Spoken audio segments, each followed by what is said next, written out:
TV Batuíra Portugal, para lá do amanhã.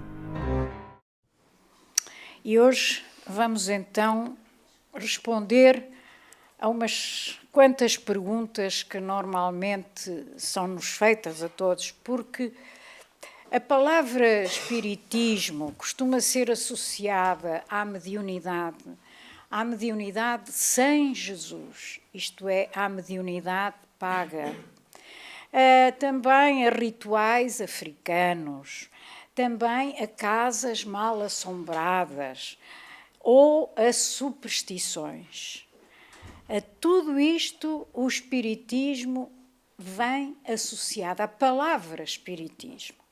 Mas a verdade é que o espiritismo, a doutrina espírita, o espiritismo com E maiúscula, ainda é pouco conhecido, infelizmente.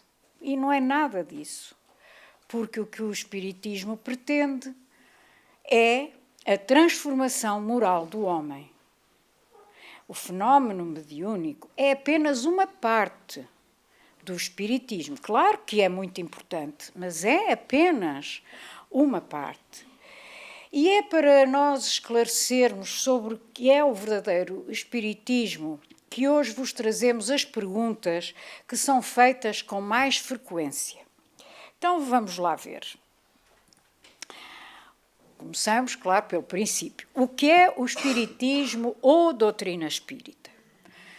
E todos nós sabemos que, ou pelo menos aqueles que já estudamos há mais tempo, que os livros codificados por Allan Kardec é que nos dão essa mesma resposta, que é esta. É o conjunto de princípios e de leis revelados pelos espíritos superiores que estão contidos nos livros de Allan Kardec, as chamadas obras básicas ou também chamada codificação espírita, também chamada codificação kardeciana, que vem de Kardec, claro, e que são os 5. O Livro dos Espíritos, por ordem de chegada ao mundo físico. O Livro dos Espíritos, o Livro dos Médiuns, o Evangelho segundo o Espiritismo, o Céu e o Inferno e o último, a Gênese. Mas não só, o Espiritismo é mais do que isso. É também o Consolador prometido por Jesus no Evangelho de João, no capítulo 14, versículos 15 a 26, que veio no tempo devido lembrar e complementar o que Jesus ensinou, restabelecendo todas as suas coisas no seu verdadeiro sentido, são palavras de Kardec, trazendo assim à humanidade as verdadeiras bases para a sua espiritualização. Portanto, a doutrina espírita, ou espiritismo, é a mesma coisa, apareceu no século XIX, mais concretamente em 1857, com o Livro dos Espíritos.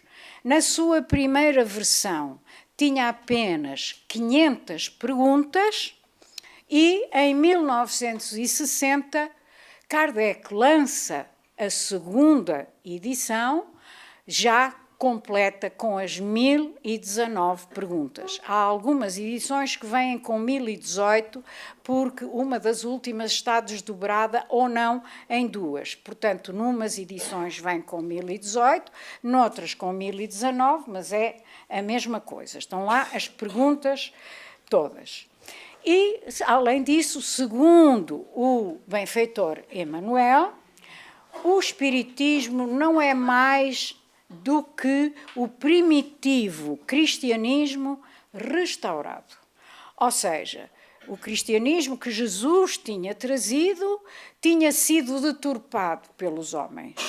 E então, para repor a verdade do cristianismo primitivo que Jesus trouxe, vem o espiritismo com novos conhecimentos, não é bem conhecimentos, com explicações plausíveis sobre tudo aquilo que Jesus tinha dito e que não era bem compreendido pelos povos da época, do século XIX, além de que muito daquilo que Jesus disse tinha sido ao longo do tempo, ao longo dos séculos, deturpado pelo homem.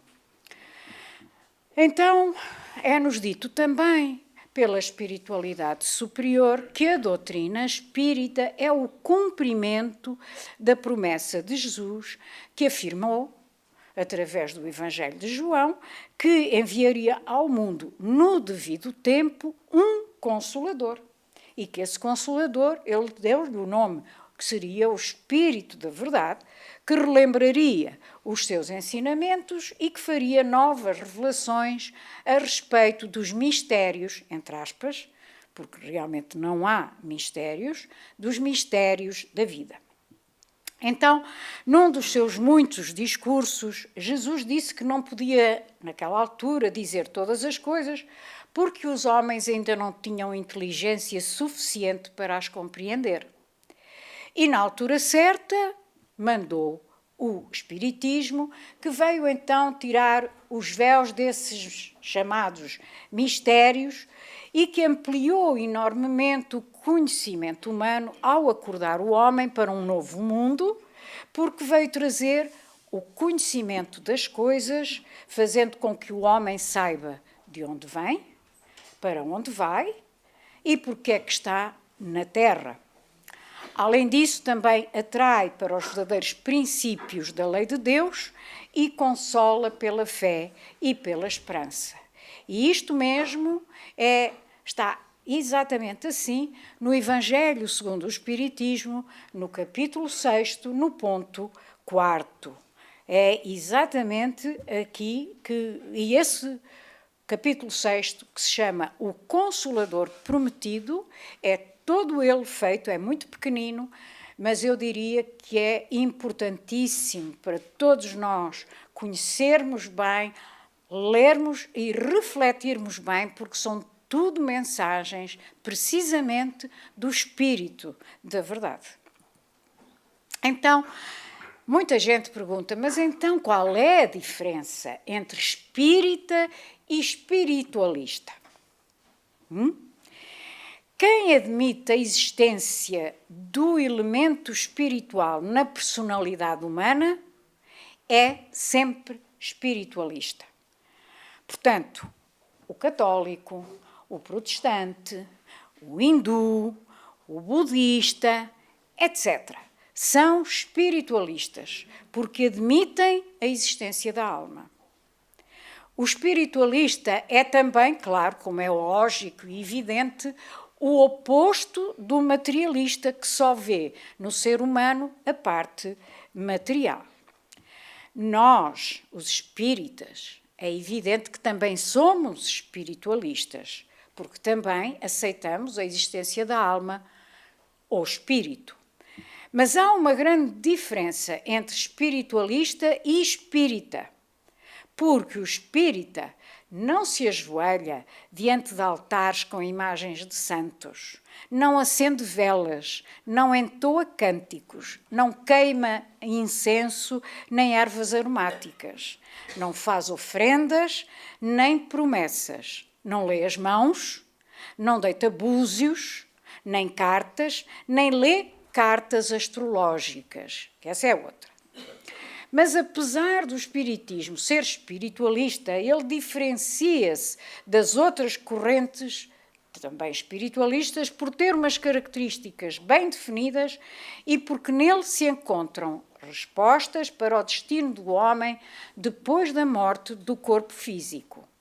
E essas respostas são, por exemplo, a concepção tripla do homem, ou seja, espírito, perispírito e corpo físico, a sobrevivência do espírito como individualidade.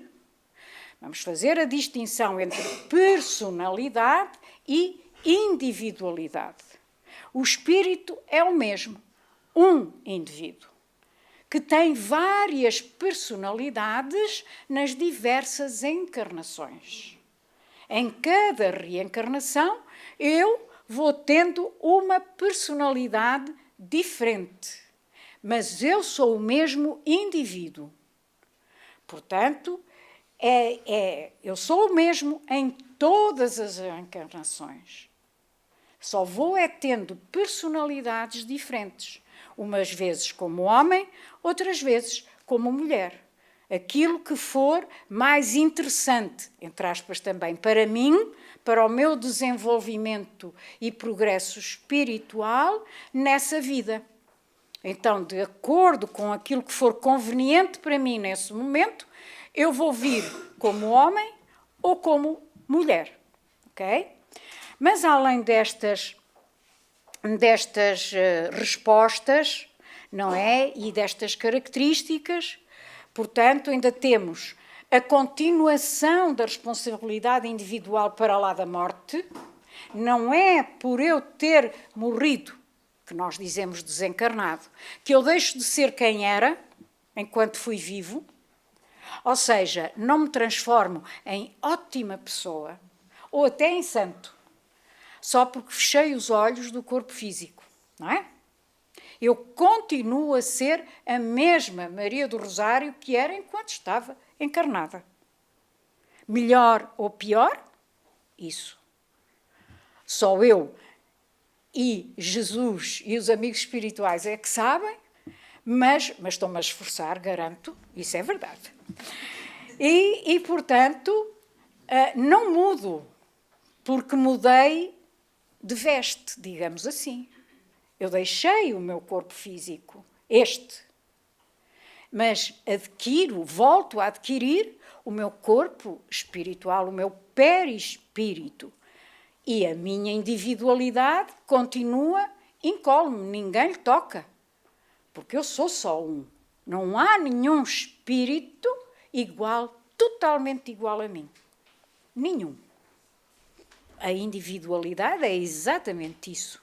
Eu sou uma individualidade, sou eu. Okay? Além disso, portanto, o espiritismo diferencia-se também porque outra das suas características é o progresso do espírito. Eu vou progredindo à medida que vou tendo novas encarnações e nessas encarnações vou esforçar-me mais ou menos para me melhorar, em termos espirituais, essencialmente. Porque também há a melhoria intelectual. Mas essa é muito mais fácil para nós adquirirmos do que adquirirmos a melhoria, o progresso moral. Esse é que é o verdadeiro progresso que todos nós devíamos ambicionar cada vez mais e mais rapidamente adquirir, e é aquele com que menos nos preocupamos. Mas, além disso, outra característica é também a comunicação mediúnica, mas disciplinada. Disciplinada. Isso é importantíssimo, porque essa comunicação mediúnica disciplinada, o que é que nos faz? Ela vai nos dirigir para o esclarecimento e para o consolo, tanto de encarnados como de desencarnados. E isso é que é o essencial na comunicação mediúnica. É o consolo e o esclarecimento daqueles que desencarnaram, a maior parte, diríamos que 99,9% da humanidade, sem saber realmente o que vai encontrar do lado de lá, e a maior parte até sem acreditar que exista vida para além da vida física. E também outra das suas características é a volta do espírito à matéria, portanto, uma nova encarnação, mas tantas vezes quantas sejam necessárias para se alcançar a perfeição a que todos estamos destinados. É evidente que esta é uma perfeição ainda relativa para nós. Para nós é uma perfeição total. Para a espiritualidade superior, ensina-nos que é uma perfeição relativa, mas de qualquer forma é sermos realmente o sumo. Aí sim, aí é sermos o sumo. No entanto, a doutrina espírita tem uma coisa que não admite de maneira nenhuma, que é a metempsicose. O que é a metempsicose? É a volta do espírito num corpo animal. Isso é impossível, porque a doutrina espírita também nos ensina que o espírito vai sempre andando para a frente, e até se costuma dizer para a frente e para o alto, em referência ao progresso que cada um está a fazer, e, portanto, não se pode aceitar que, se o espírito vai sempre progredindo, a uma dada altura ele para ali e volta para trás, para animal que ele já deixou. A fase de animal ele já a deixou. Ou de animal, digamos assim, irracional. Isso ele já deixou. Ele já passou a ser animal racional. Logo, não tem lógica nenhuma que volte para trás. E como uma também das características do espiritismo é que ele é baseado na lógica, na razão, o intelecto recusa-se a admitir que eu, que já tinha inteligência, livre-arbítrio total, que agora volto para trás e tenha uma inteligência fragmentária e não tenha livre-arbítrio. Portanto, o hinduísmo, todas essas correntes espiritualistas orientais admitem a metempsicose. O espiritismo, não. Portanto, o espiritismo ensina, isso sim, que o espírito é pré-existente ao corpo físico e que sobrevive ao mesmo conscientemente. E define também o próprio espiritismo, o mundo espiritual e as suas relações com o mundo físico. Okay? Portanto, tudo isto é que distingue e diferencia o espiritismo das outras correntes espiritualistas. Outra das perguntas que toda a gente faz quando chega, mesmo fora, a maior parte fora dos centros espíritas, mas muitos dentro dos centros espíritas, quando chegam pelas primeiras vezes, o que é realmente a mediunidade? E nós dizemos que a mediunidade é uma faculdade que muitas pessoas trazem ao nascer e que permite a comunicação dos espíritos com os homens. É independente de qualquer religião ou do tipo de vida que tenham. Mas atenção, digo eu, só é prática mediúnica espírita a que é exercida com base nos princípios da doutrina espírita e dentro da moral cristã. Voltamos àquilo que eu disse logo no início. É, portanto, mediunidade com Jesus.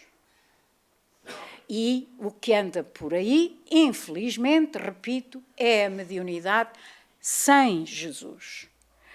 E, portanto, o médium nunca por nunca, e eu sublinhei, nunca por nunca, pode levar dinheiro ou aceitar qualquer tipo de recompensa pela sua mediunidade. Presentes, dádivas, sei lá, qualquer coisa que vocês se lembrem. Nunca.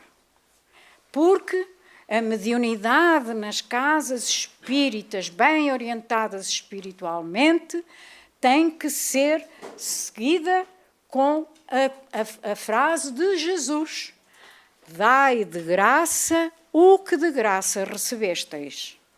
E, portanto, se é para doar aquilo que nós recebemos de graça, que foi a mediunidade, eu não posso ir cobrar por ela, porque Jesus me disse: dá de graça aquilo que de graça de mim recebeste.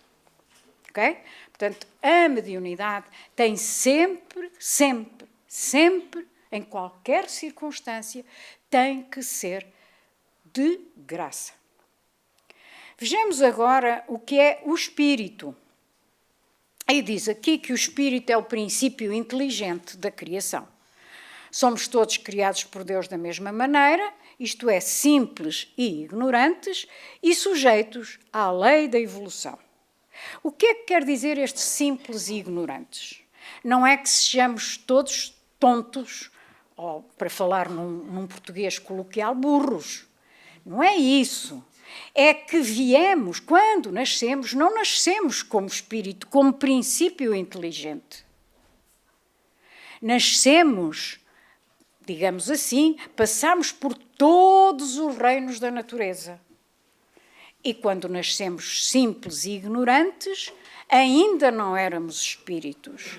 Passamos pelo reino mineral, depois pelo vegetal, depois pelo animal irracional.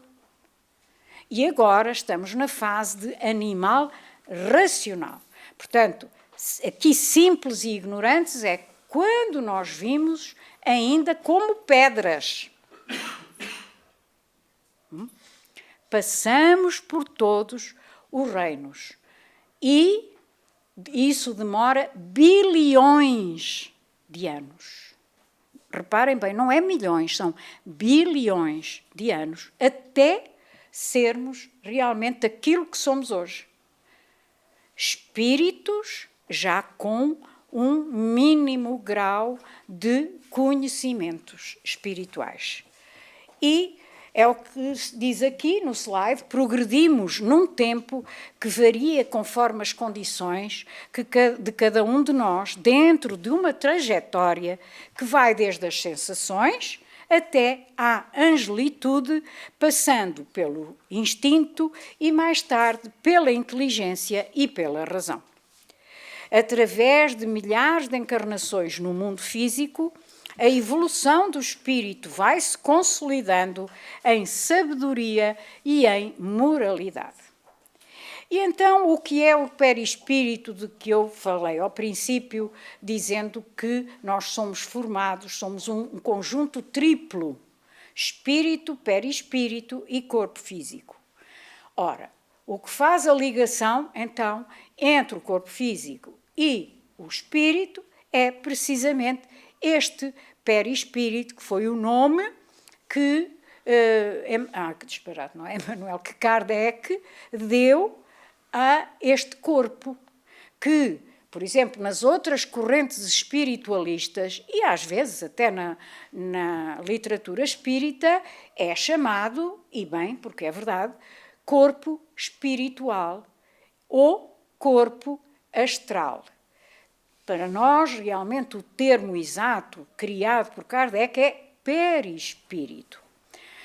É, portanto, o intermediário entre o corpo e o espírito, ou seja, o elo que liga ao espírito, que é um ser abstrato para nós, no mundo físico em que estamos, à matéria. É ele que liga, que faz a ligação entre os dois, o meu espírito e o meu corpo físico.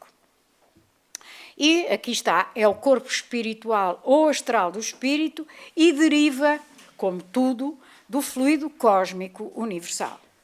A sua textura varia de acordo com o ambiente do planeta em que o espírito habita. Morfologicamente é uma cópia do corpo físico, mas menos denso, porque é feito de uma matéria diferente, que é imponderável, ou seja, que não tem peso, e que é imperceptível aos nossos sentidos físicos normais. E quanto mais evoluído for o espírito, mais etéreo, mais diáfano vai ser o seu perispírito ou corpo espiritual. Diz-se aqui que morfologicamente é uma cópia do corpo físico. E eu vou precisar, dizendo-vos que é precisamente ao contrário. O corpo físico é que é uma cópia do nosso corpo espiritual, do nosso perispírito. Ficam só com esta informação, porque não há tempo para aprofundarmos mais. Mas é assim mesmo, é ao contrário. O corpo físico é uma cópia do nosso perispírito. Como acabamos de dizer, o perispírito é então uma condensação do fluido cósmico universal à volta de um foco de inteligência que é a alma ou espírito. Vamos lá ver. Kardec também foi muito claro para que não houvesse uma discrepância e que uns dissessem uma coisa e outros dissessem outra. Ele resolveu, a espiritualidade superior resolveu, e ele acatou, assim é, que para se falar de espírito encarnado num corpo físico, se lhe chamasse alma. Para falar de um espírito desencarnado, ou seja, no mundo espiritual, a viver no mundo espiritual, se lhe chamasse espírito.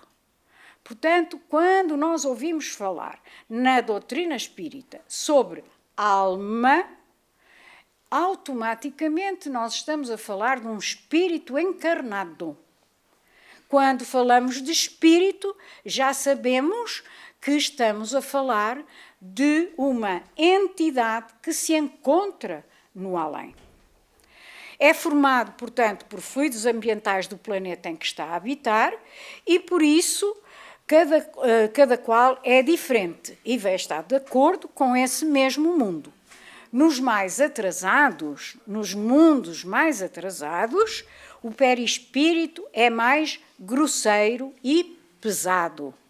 Nos mundos mais adiantados, é mais leve e etéreo. Porquê? Porque neles habitam espíritos mais evoluídos, o que vai evidentemente fazer com que haja um ambiente energético melhor e mais purificado. Portanto, o tipo de perispírito, volto a repetir, ou corpo espiritual, está sempre diretamente relacionado com o adiantamento, o progresso moral do espírito. Quando este é mais atrasado, o seu perispírito, é mais grosseiro e mais pesado. Muitas vezes nos livros, principalmente nos romances, dizem que eles estão chumbados à terra.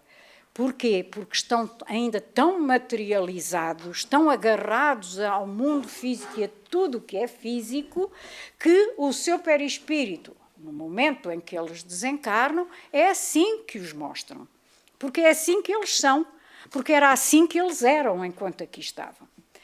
Quando o espírito já é mais adiantado, então o seu perispírito é mais etéreo, é mais diáfano. Ou seja, resumindo novamente, quanto mais elevado for o espírito, mais ténue vai ser o seu perispírito. Os espíritos continuam a ter perispírito no plano espiritual? Sim. O perispírito é preciso sempre, porque é o envoltório que do lado de lá envolve o espírito. E, portanto, eles precisam, para se manifestar do lado de lá, de terem também um corpo. Um corpo. E esse corpo corresponde no além, o perispírito, o corpo espiritual, corresponde no além ao corpo físico que nós temos deste lado. Portanto, os espíritos, sim, continuam a ter perispírito no plano espiritual. Na encarnação é o elo entre o espírito e a matéria, já o dissemos, é essa ligação, e na desencarnação podemos dizer que é o próprio espírito a manifestar-se em pleno. Uma alma que atingiu a perfeição volta a encarnar e neste estado tem perispírito. E nós repetimos, como já dissemos, o perispírito é o envoltório da alma e o modo de manifestação do espírito. Por isso, a sua natureza fluídica está sempre relacionada com o seu grau de adiantamento moral. Portanto, os espíritos puros têm perispírito, mas este é feito de uma matéria tão etérea que para nós, que habitamos nos planos mais próximos da matéria, é como se não existisse. Mas sim, também têm perispírito. Outra pergunta, mas então há céu, inferno e purgatório? Neste livro, do Céu e o Inferno, de Allan Kardec, que faz parte da chamada codificação, ou obras básicas, diz-nos que sim, mas não como lugares circunscritos. Não estou, ali está o céu, aqui está o purgatório e ali está o inferno. Não, não é isso. Ele diz-nos claramente aqui, neste livro, que o céu, o inferno e o purgatório são estados de consciência. Somos nós, devido àquilo que fizemos, que pensamos, que criamos o nosso próprio inferno, o nosso próprio purgatório ou o nosso próprio céu. Portanto, são estados de consciência.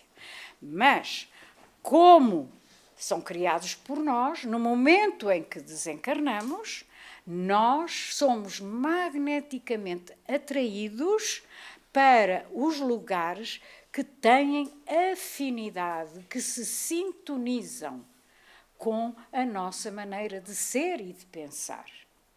E aí, dependendo de nós e daquilo que fizemos e do que pensamos, somos atraídos para lugares onde estão entidades, pessoas desencarnadas, se quiserem, que pensam e atuam tal e qual como nós pensamos e atuamos.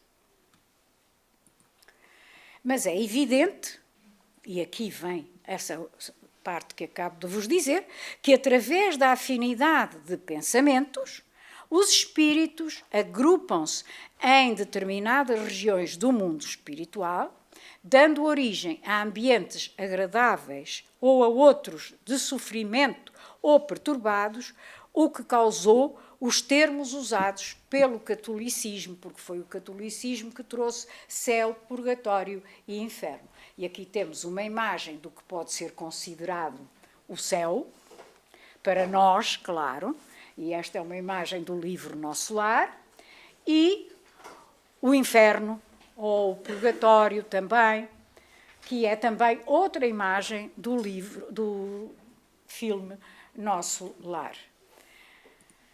O que é que os espíritos desencarnados fazem? Isso aí então não saíamos daqui toda a tarde, porque realmente são muito trabalhadores, muitíssimo mais do que nós. Porque eles não descansam, nunca, porque não precisam. Eles estudam, trabalham e o serviço deles mais importante é ajudar-nos a todos. E à medida que vão subindo na escala hierárquica do lado lá, porque aqui há muita escala hierárquica que hoje em dia se quer suprimir, mas do lado lá não. Do lado lá nem pensar. A disciplina e a hierarquia têm imenso valor e é levada muito a sério e à risca.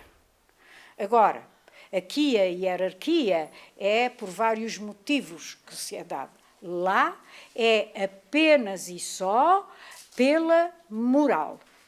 Quanto melhor é o espírito, mais se eleva na hierarquia do mundo onde está a viver naquele instante. Há anjos e demónios. Deus, que é soberanamente justo e bom, não podia ter criado indivíduos destinados a continuarem indefinidamente no mal, nem também ter criado espíritos perfeitos desde a sua origem, sem que estes tivessem feito nenhum esforço para tal.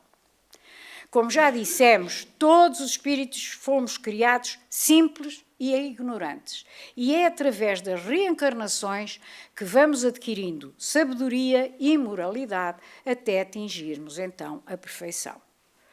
Na nossa trajetória evolutiva, permanecemos na ignorância durante um determinado tempo, maior ou menor, vivendo as experiências do bem ou do mal, segundo o nosso livre-arbítrio. É que o nosso livre-arbítrio é muito, muito respeitado pelo lado de lá. Demónios são os nomes que foram dados pela Igreja Católica aos espíritos que ainda não progrediram moralmente, mas que intelectualmente até podem ser, e muitas vezes são, muito evoluídos, e que sentem prazer em fazer o mal, mas que um dia, mais tarde ou mais cedo, se vão aperceber e arrepender dos seus erros.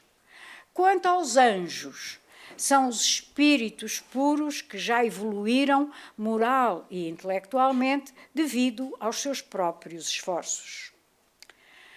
Outra muito importante, podemos ser influenciados pelos espíritos? Claro que sim.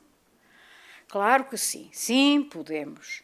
A doutrina espírita ensina-nos que somos influenciados pelos espíritos muito mais do que aquilo que julgamos. Quase sempre são eles que nos dirigem, diz-nos o Livro dos Espíritos na resposta à pergunta 459, que também é uma das mais conhecidas do Livro dos Espíritos, porque é muito importante. Uns inspiram-nos a seguir o caminho do bem e das boas realizações. Outros influenciam-nos para o mal. Pela nossa vontade e pelo livre-arbítrio, podemos ceder ou resistir a essas influências. Existem almas gêmeas? Isto para a gente nova é uma pergunta muito importante. Fazem muito isto. Existem almas gêmeas? Não. Não, lamento informar que não. Não há almas gêmeas no sentido que normalmente se dá à expressão. Não há um homem criado especialmente para uma mulher ou vice-versa. Esta ideia foi usada para justificar as paixões transitórias, as paixões mundanas, as paixões do mundo material. E ela é puramente humana e nada tem a ver com as informações dadas pelos espíritos superiores que revelaram a doutrina espírita. O objetivo de todos os espíritos, de todos, anjos ou demónios, os anjos já não precisam porque já a têm, é atingir a perfeição. E nesse estado, todos se reconhecerão como verdadeiros irmãos, que é aquilo que Jesus nos veio trazer. Amai-vos uns aos outros, como irmãos. E cá voltamos à metempsicose. Os espíritos podem reencarnar em corpos de animais? Não. Os espíritos evoluem sempre. Nas suas múltiplas existências físicas podem estacionar, mas nunca regredir. A rapidez do seu progresso intelectual e moral depende dos esforços que façam para chegar à perfeição. Uns podemos adiantar-nos, sei lá, vamos pôr assim um número exagerado, 100 anos numa encarnação, e outro ficar nessa mesma encarnação. Portanto, tudo depende de nós e do nosso livre-arbítrio. E o que é o karma? A pergunta 258 do Livro dos Espíritos ensina-nos que o espírito, antes de reencarnar, pode escolher o género de dificuldades que irá enfrentar, tendo sempre em conta o seu passado e o seu futuro. Mas atenção, o Espiritismo não usa a palavra hindu, karma, que significa ação. Chama-lhe lei de causa e efeito ou lei de ação e reação. E tem como base o ensinamento de Jesus, a cada qual será dado segundo as suas obras. Isto é que é o karma. Ou seja, quem fizer o mal irá receber os prejuízos dos seus enganos e assim vai aprender a voltar-se para o bem e para a moral de Jesus. Quem fizer o bem será o primeiro a beneficiar-se do esforço que fez para seguir sempre o caminho de obediência às leis de Deus. Portanto, não há um destino estabelecido anteriormente que seja inflexível e do qual não se possa fugir. Pode-se sempre fugir. Depende de nós, depende do nosso livre-arbítrio, volto a dizer. Todos os dias estamos a tempo de nos melhorarmos ou de complicarmos a maneira como vivemos. Tudo depende do uso que dermos ao livre-arbítrio, porque devemos lembrar-nos de que vamos ser responsabilizados pela justiça divina na mesma proporção em que conhecemos as leis morais que governam a vida e as aplicarmos ou não na nossa existência. Então, o que é a lei de causa e efeito? É uma lei criada por Deus e que diz que o homem tem o livre-arbítrio para agir, mas que responde pelas consequências dos seus atos. A sementeira é livre, mas a colheita é obrigatória. Esta também é uma frase muito comum, muito conhecida e muito correta e verdadeira. A sementeira é livre, mas a colheita é obrigatória. O que fazemos de mal ou de bem voltará para nós nesta mesma vida ou em existências vindouras. Não importa. É quando estivermos preparados. As vidas futuras reservam-nos penas e gozos que vão estar de acordo com os nossos procedimentos de respeitarmos ou não a lei de Deus. Deve-se aceitar passivamente a lei de causa e efeito ou pode-se modificá-la para melhor? Olha, vejam o que nos diz Chico Xavier sobre isto. Aquilo que ficou estabelecido como sendo nossa dívida é uma determinação que devemos pagar. Se comprei e assumi a dívida, devo pagar. É o que consideramos destinação. É a lei de causa e efeito. Mas isso não impede que haja outra lei, diz ele, a lei da criatividade, com a qual podemos atuar todos os dias para o bem, anulando o karma, o chamado sofrimento. A misericórdia de Deus sempre nos proporciona recursos para pagar ou reformar os nossos títulos de débito, assim como uma organização bancária permite que determinadas promissórias sejam pagas com grandes adiantamentos conforme o merecimento do devedor.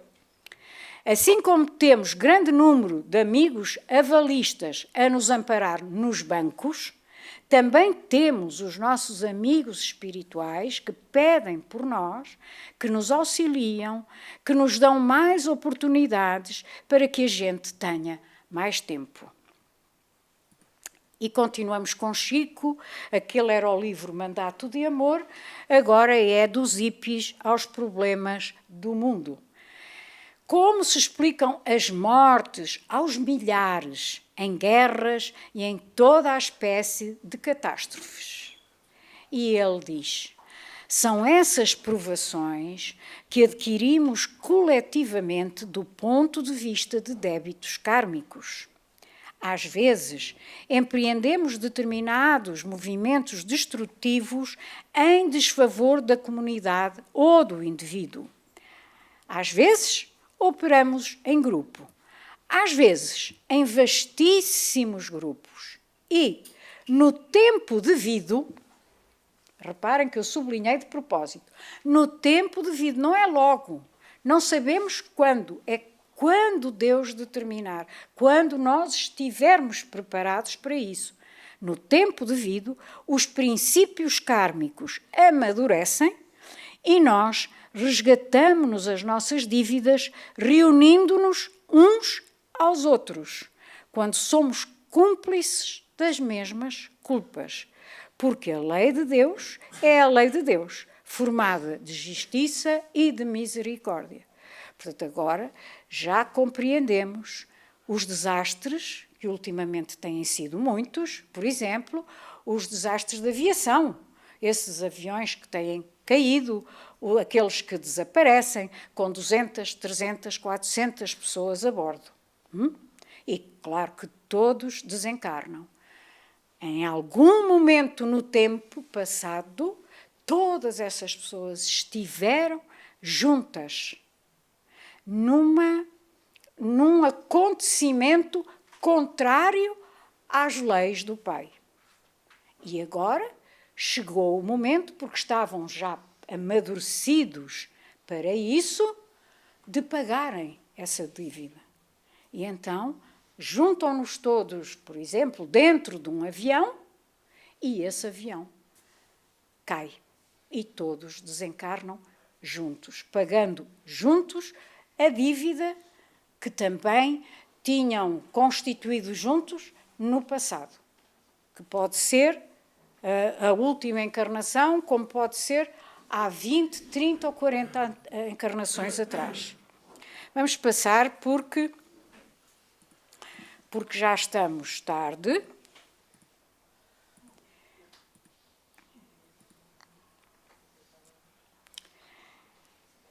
Deixem-me ver que horas são.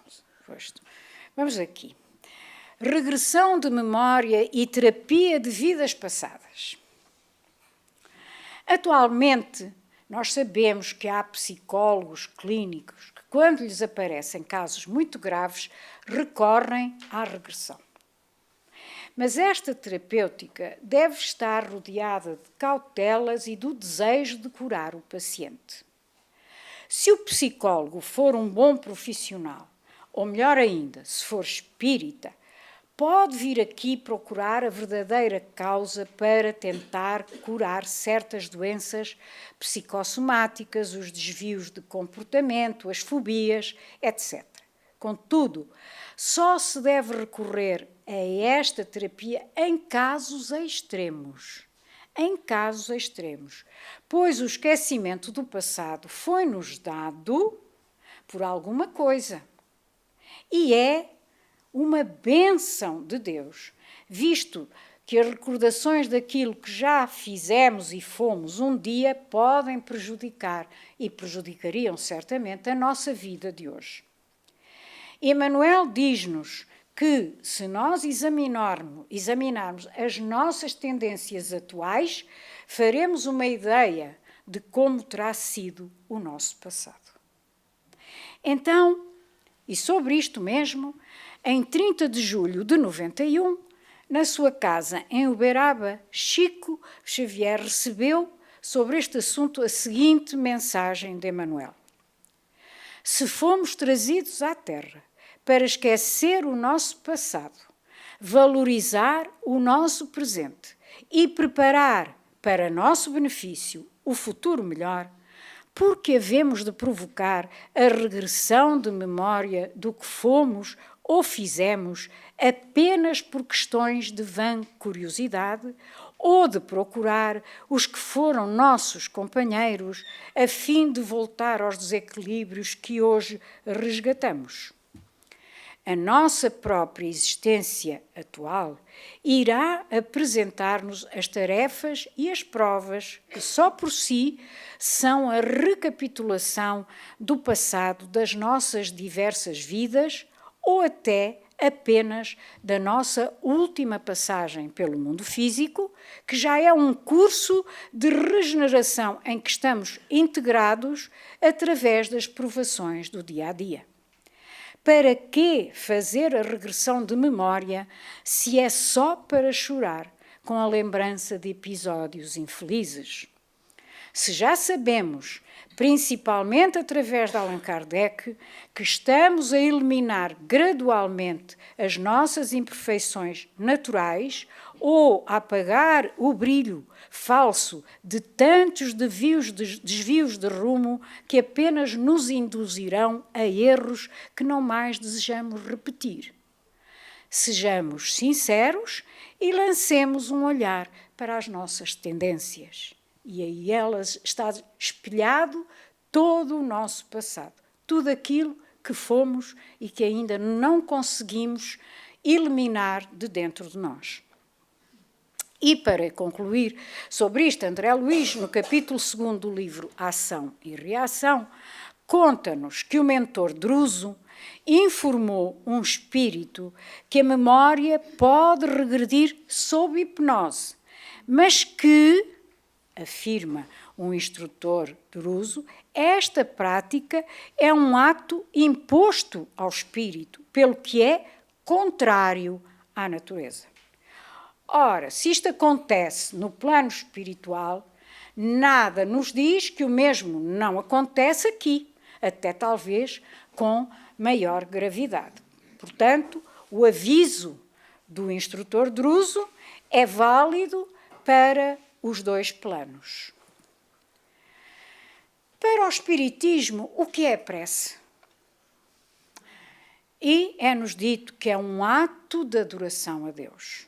É o resultado de um sentimento inato no homem, tal como é inata a ideia da existência do Criador. A prece torna o homem melhor.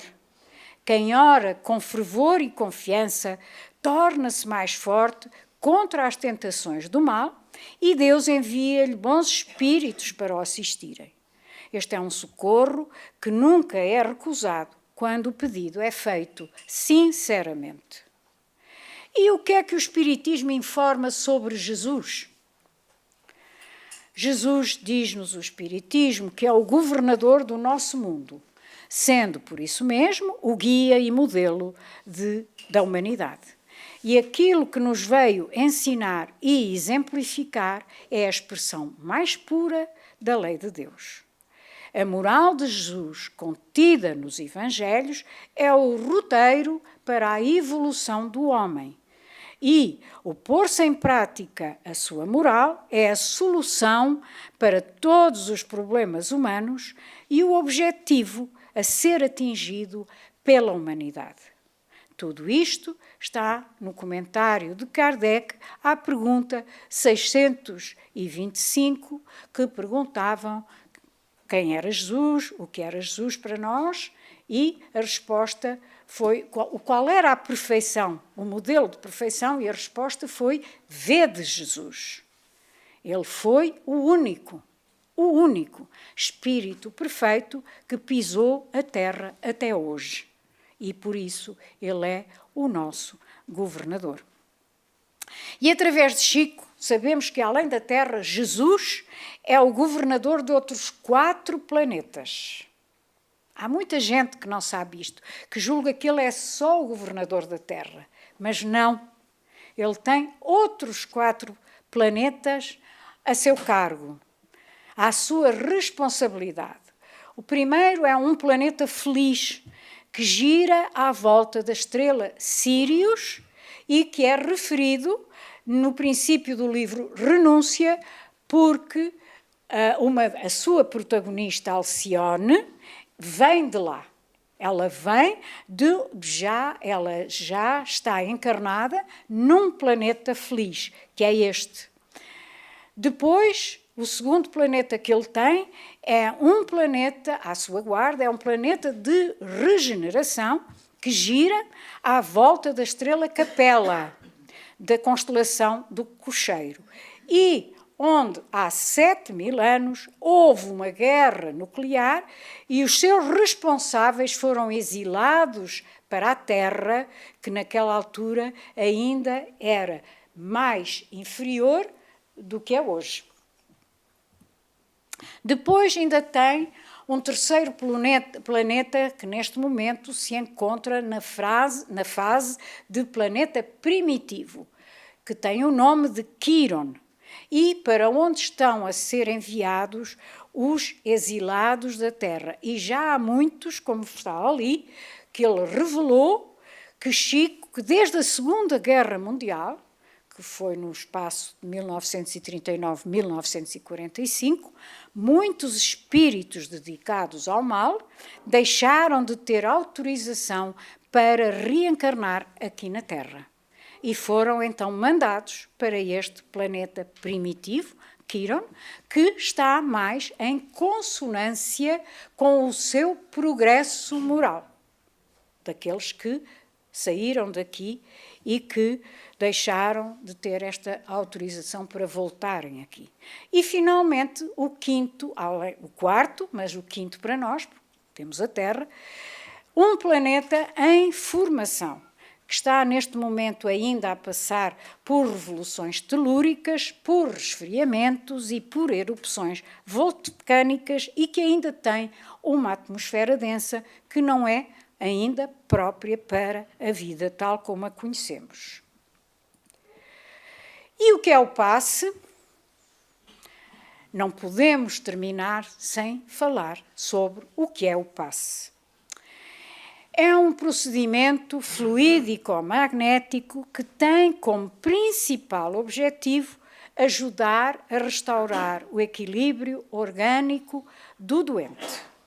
Neste livro, Evolução em Dois Mundos, de André Luiz, na segunda parte, no capítulo 15, ele diz-nos que é uma emanação controlada da força mental que, sob a alavanca da vontade e da ação da prece, atrai a força divina em nosso benefício. Por sua vez, no seu livro O Consolador, na questão 98, Emmanuel ensina que, assim como a transfusão de sangue representa a renovação das forças físicas, o passe é uma transfusão de energias psíquicas, com a diferença de que os recursos orgânicos são retirados de um reservatório limitado e os elementos psíquicos são do reservatório ilimitado das forças espirituais. Para que serve o passe? A aplicação do passe destina-se a sanear as desarmonias físicas e psíquicas através da substituição dos fluidos insalubres, ou seja, malsãos, por fluidos benéficos e também a equilibrar o funcionamento das células e dos tecidos lesados. Está no livro O Passe como Cura Magnética, da doutora Marlene Nobre. Na opinião espírita, André Luiz também afirma que o passe não é unicamente uma transfusão de energias anímicas. É, reparem bem, o equilibrante ideal da mente, o apoio eficaz de todos os tratamentos. Olhem a importância fulcral, fundamental que o passe tem nas nossas vidas. Ele é o apoio eficaz de todos os tratamentos. E o que é a água fluidificada? É um complemento do passe e é também a água que, enquanto decorre o passe, vai sendo magnetizada pelos amigos espirituais para adquirir propriedades específicas a fim de beneficiar quem a vai beber. Ao ser engolida, é metabolizada pelo nosso organismo, que absorve as energias que vão atuar no perispírito através de um processo similar ao dos remédios homeopáticos. O Dr. Bezerra de Menezes ensina que a água, devido à sua constituição molecular, é um elemento que absorve e transporta a bioenergia que lhe é administrada. E quando é magnetizada e depois ingerida, produz efeitos orgânicos compatíveis com o fluido de que é portadora. Vejamos agora o que o Chico disse, e é mesmo para acabar, juro, à doutora Marlene numa entrevista sobre a religião. Chico, qual é o aspecto mais importante da doutrina espírita? O da religião, o da filosofia ou o da ciência? E o Chico respondeu: o espírito de Emmanuel costuma nos dizer que a coisa mais importante que cada um de nós poderá fazer na vida É seguir o mandamento cristão que nos aconselha a amar a Deus acima de todas as coisas e ao próximo como a nós mesmos. Segundo Emmanuel, tudo mais é mera interpretação da verdade. Desta forma, não temos dúvidas ao querermos ser o aspecto religioso da doutrina espírita o seu ângulo fundamental. Muito nobre a filosofia, mas, em verdade, a filosofia nada mais faz do que muita conversa. Muito nobre o esforço científico, mas, em verdade, a mesma ciência que inventou a vacina construiu a bomba atómica. Então, devemos reconhecer que todos nós, os seres humanos, trazemos dentro de nós um alto grau de periculosidade. Somos muito perigosos ainda. E até hoje, a única força no mundo capaz de frear estes impulsos da periculosidade humana é, sem sombra de dúvida, a religião. Mas temos a dizer que a religião espírita é uma religião interior. É a intensa e extensa modificação do comportamento da pessoa. Por isso, lembremos-nos sempre que o fim último do espiritismo não é outro senão a transformação moral do homem. A todos, muita paz, muito obrigada por me terem ouvido.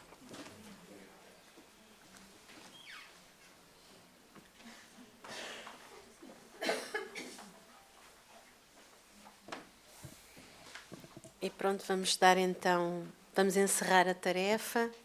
A conversa foi longa sobre muitos aspectos, não é, do espiritismo, da nossa vida diária e da nossa vida íntima. Resta-nos então desejar a todos um bom fim de semana, um resto de sábado, e esperar que estejam connosco no próximo fim de semana nas jornadas, aqueles que puderem. E vamos então para a prece final.